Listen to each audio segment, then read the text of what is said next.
ለተሻለ ከባቢ ብሎም በህይወት የመኖር ህልውና ለማስቀጠል ሰውና ተፈጥሮ መሳ ለመሳ ሊሄዱ ግድ ይላል። እንደ ዓለም ሰውና ተፈጥሮ በተወዳጁ ጊዜ ተፈጥሮ ለምልሞ ለሰው ልጅ የሚሰጠውን በረከት ሲሰጥ፣ በአንጻሩ የሰው ልጅ በተለያየ ምክንያት ተፈጥሮ ላይ ባደረሰው ጉዳት ተፈጥሮም በምላሹ የቅጣት በትሯን ስታሳርፍ ቆይታለች። እንደ ኢትዮጵያም ቀደም ባለው ጊዜ ከ40 በመቶ በላይ ሽፋኗ ደን የነበረ፣ ወንዞቿ ክረምት ከበጋ የሚፈሱ፣ ይህም ለግብርና ምቹ ሁኔታን የፈጠረ ነበር።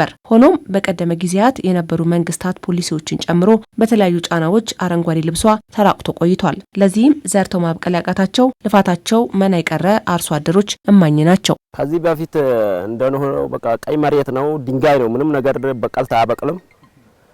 ውሃ እያጠበው የሄደ ነው። በቃ ፈሳሹ ተላይ ይመጣል፣ ያጥበዋል። ምንም ነገር ላሉ አይበቅልም። ቀይ መሬት ነበረ። አሁን ፊት በተዚህ ላይ ታጥቦ የሚወርደው ውሃ መሬቱን ማጠብ አለ። የመሬት መታጠብ ማለት መሸራሸር አደጋ እያደረሰብን ነበረ። እህላን የዘራነውን እህል አጥቦት ይሄዳል። እንደገና ደግሞ ታች ያለው ላይ ወስዶ ይሄንን አፈር እዛ ላይ ይጭነዋል።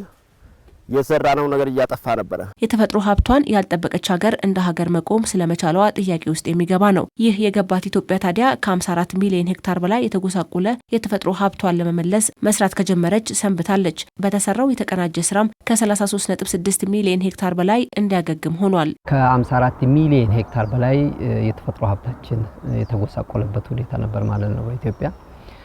ይሄንን የተጎሳቆለውን ደግሞ ሪቨርስ ለማድረግ መንግስትና ህዝብ የተቀናጀ ስራዎችን ለመስራት በተወሰዱት እርምጃዎች በተለያዩ ጊዜ የተሰሩ ስራዎች እንደሚያመለክቱት ከ33.6 ሚሊዮን ሄክታር በላይ እንዲያገግም የተሰራበት ሁኔታ ነው ያለው ማለት ነው። ተፈጥሮ የሰጧትን መልሳ ትሰጣለችና የተሰራው ስራም መክፈል ጀምሯል። ራይል ራሱ ተፋሰስ ስራ ሰርቷል። በዚህ ጋራም ተሰርቷል። ይሄ አሁን የተሰራው የተፋሰስ ስራ ውጤት በስሩ የነበረው የድሮ ምንጫችን ቀጭን ነበር፣ ትንሽ ነበር፣ አነስተኛ።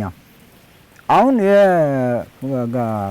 እንትኑ ተፋሰሱ ከተሰራ በኋላ የውሃ ኃይል ጨመረ። ይሄንን አሁን ስራ ተጀመረ በኋላ ይሄውና በሰዓት ተለብሶ አታክልቶቹም አዳድገው ይሄውና ንፋስ እያመጡ ነው። ተፋሰስና አታክልት መጀመሪያ ባዶ መሬት ነበረ።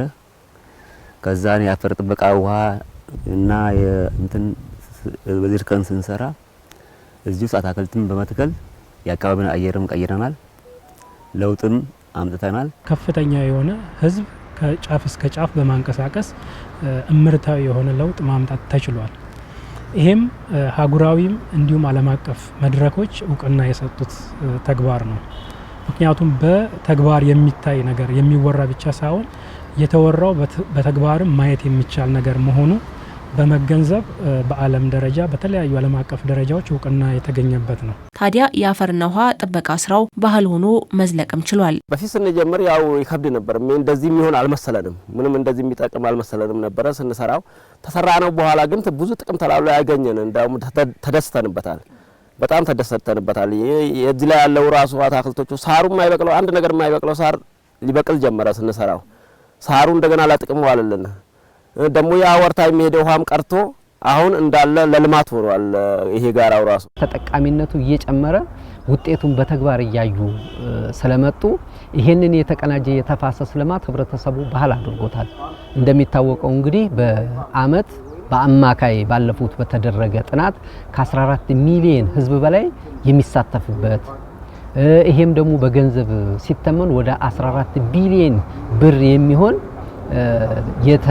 የሚገመት የነፃ ጉልበት አውጥቶ በተፋሰስ ላይ ህብረተሰቡ እያዋለ ነው ያለው።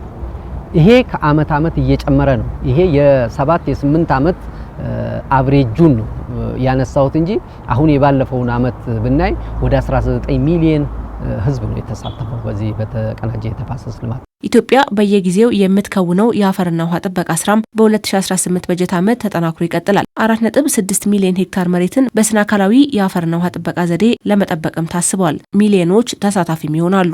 በዚህ ዓመትም እንግዲህ በ4.6 ሚሊዮን ሄክታር መሬትን በስነ አካላዊ አፈርና ውሃ ጥበቃ ዘዴ ሪስቶር ለማድረግ ወይ ለመስራት እቅድ የተያዘበት ስራ ነው ማለት ነው። 25 ሚሊዮን ህዝብ ይሳተፋል ብለን እናስባለን። እስካሁን ባለው ሁኔታ 19 ሚሊዮን ህዝብ በልማት ቡድን ተደራጅቶ የልማት መሳሪያዎችን ተዘጋጅቶ በጥቅሉ የቅድመ ዝግጅት ስራዎቹን በዚህ መልኩ የተጠናቀቀበት ሁኔታ ነው። የአሰልጣኞች ስልጠና፣ የልማት ቡድን ማደራጀት፣ የእርሻ መሳሪያዎችን ጥምርታ የመስራትና የግንዛቤ የማስጨበጥ ስራዎችን ደረጃ በደረጃ የተጠናቀቀበትና ወደ ትግበራ ምዕራፉ የምንሸጋገርበት ደረጃ ላይ ነው ያለነው። አሁን ላይም የኦሮሚያ የአማራና የሲዳማ ክልልን ጨምሮ ሌሎች አካባቢዎች የ2018 ዓ.ም የአፈርና ውሃ ጥበቃ ስራን በይፋ ያስጀመሩ ሲሆን በቀጣይ ቀናትም ሌሎች አካባቢዎች ይህንኑ መንገድ ይጀምራሉ።